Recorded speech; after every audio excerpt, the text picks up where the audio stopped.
Hello and welcome to Let's Play Dragon Age Origins episode 29 with me, Tagore. In this episode we'll continue talking to our party members. What do you need? I've got something Ask to away. ask.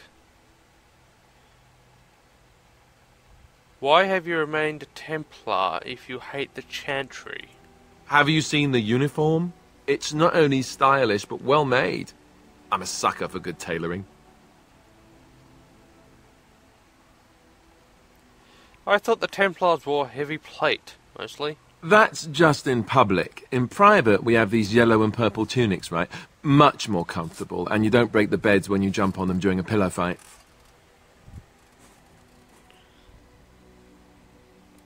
You had a lot of these pillow fights, I take it? Pillow fights? I mean, no, of course not. I meant sword fights. With rusty swords, dripping with acid. The kind that puts hair on your chest. You don't really want to know about my being a Templar, do you? It's really quite boring. Then make up something more exciting. You know, I like the way you think. You're all right. If you're really curious, then I'll tell you. The truth of the matter is that I did hate going to the monastery. The initiates from poor families thought I put on airs, while the noble ones called me a bastard and ignored me. I felt like Al Eamon had cast me off, unwanted, and I was determined to be bitter. But I took some solace in the training itself, I guess. I was actually quite good at it. What did you enjoy about the training? The education, mostly, but also the discipline. You need to have a disciplined mind in order to use the abilities we have. It was difficult, but rewarding. I never really felt at home anywhere, though, until I joined the Grey Wardens.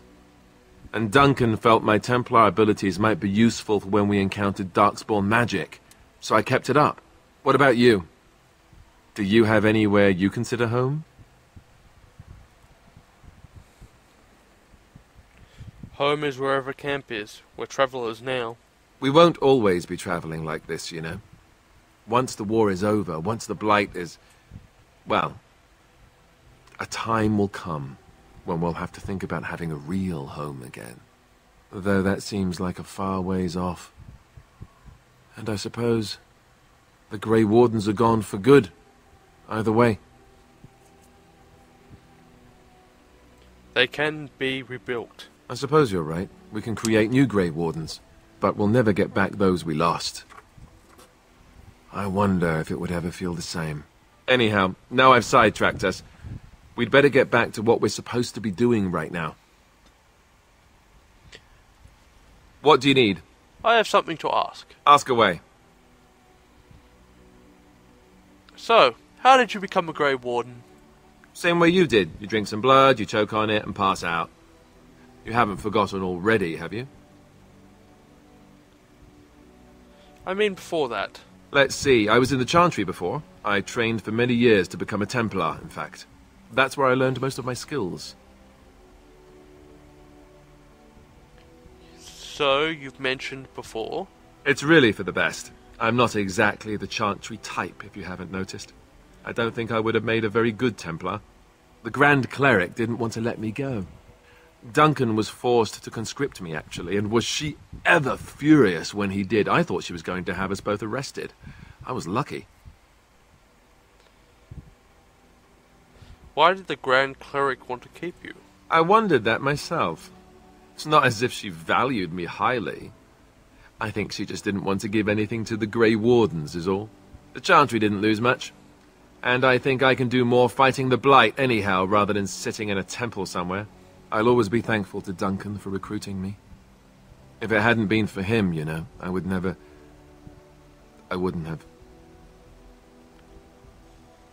He was a good man.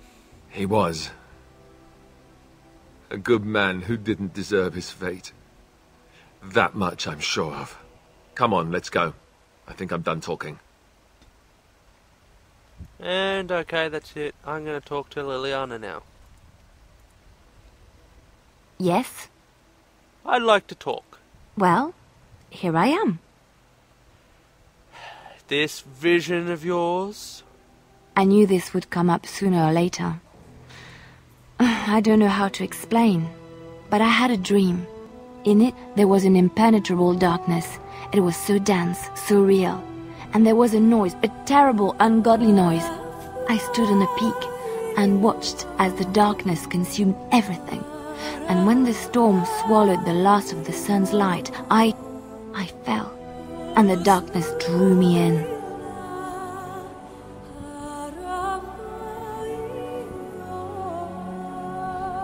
You dreamed of the blight? I suppose I did.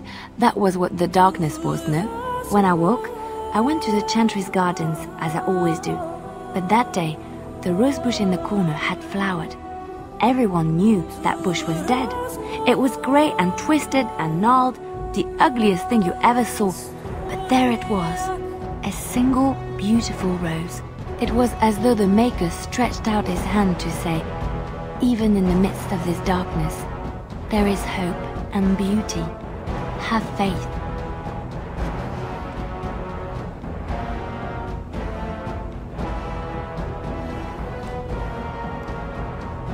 I'll be back in a second. And I'm back. And this made you want to help me? In my dream, I fell. Or maybe I jumped. I'd do anything to stop the blight. I know that we can do it. There are so many good things in the Maker's world. How can I sit by while the blight devours everything? The blight is the Maker's punishment. The Chantry says the Maker has left us. He's still here. I hear him in the wind and the waves. I feel him in the sunlight that warms my skin. I know what the Chantry says about the Maker, and what should I believe? What I feel in my heart, or what others tell me?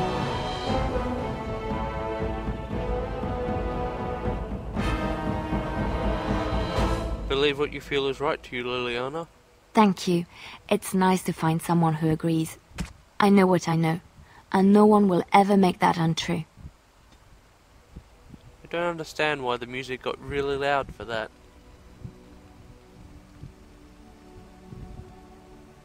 Let's talk to you again. Yes? I'd like to talk. Well, here I am. What was life like in the Chantry cloister? Quiet. It was a life suited for contemplation. In the cloister, away from the fuss and the flurry of the cities, I found peace. And in that stillness, I could hear the Maker. But it was not perfect.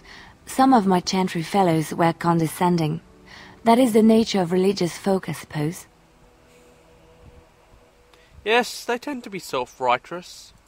When I talked about my beliefs, that the Maker reveals himself in the beauty of his world, they treated me with disdain. They want to believe that he's gone, so that when he turns his gaze on them, it means they are special, chosen. He cannot possibly have love for all, the sick and the weary, the beggars and the fools.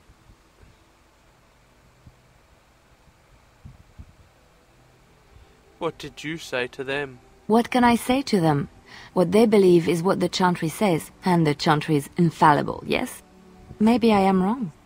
But it is the Maker's place to decide if I am worthy, not men, not the Chantry. But there is work to be done, and I have talked enough for now. Yes? I'd like to talk. Well, here I am. What would someone like you be doing in Lothering's Chantry? What is meant by someone like me?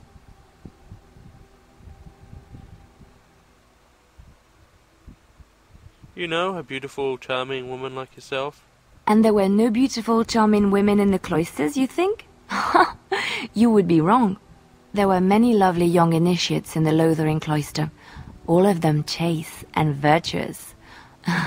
It added to their mystique, because then they were forbidden, and forbidden fruit is the sweeter, no?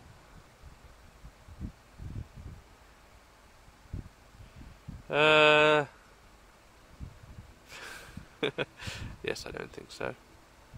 That's what those initiates.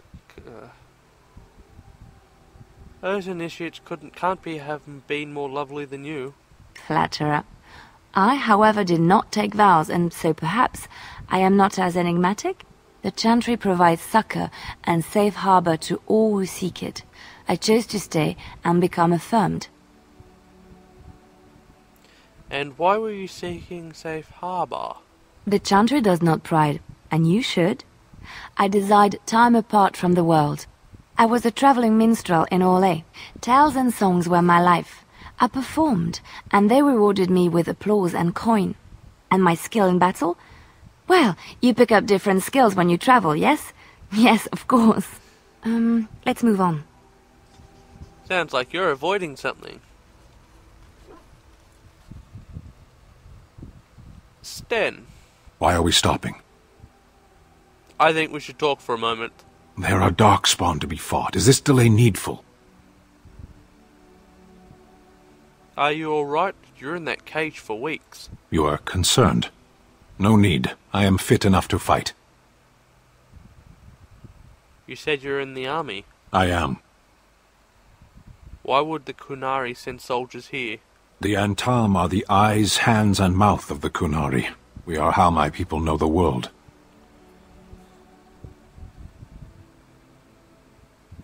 Doesn't that make your view of things a little skewed? Compared to what? Well, good question. What does anyone truly know of the world? The world changes. We change. The Antam observe what we can, just as you do. There is no point to this. We are keeping the Darkspawn waiting. True. Let's go. As you wish.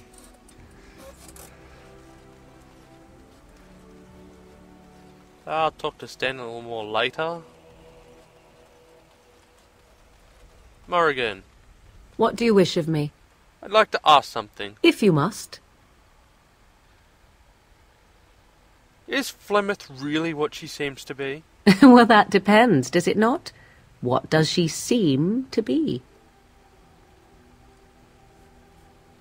Human. Oh, she certainly was human. Once. Tell me, how much do you know of the tale? The one that the chastened still tell of my mother, to frighten them into obedience. I've heard a little of it. No doubt such a tale has mutated much over time and telling.